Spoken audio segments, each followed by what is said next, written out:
আজ আমি কারোর কথা না ভেবে রসগোল্লা দুটো খেয়েই ফেললাম। সংসারে বড় ছেলে কী খাবে, ছোট ছেলে কী খাবে, এ কী খাবে, ও কী খাবে, এই সব কিছু ভাবতে গিয়ে নিজের আজ কিছু হয় না। একটা কথা সবসময় মাথায় রাখতে হবে, যতক্ষণ তুমি করতে পারবে ততক্ষণই তুমি ভালো। যেই কিছু করতে পারবে না অমনি তুমি খারাপ হয়ে যাবে। কি দরকার?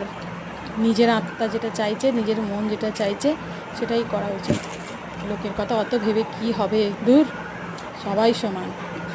চাচা আপন প্রাণ বাঁচা, হাত না খেলে বাপের নাম, একটা কথাতেই আছে। যাই হোক, আমি এনজয় করে দুটো রসগোল্লা খেয়েই নিলাম। যা হবে দেখা যাবে।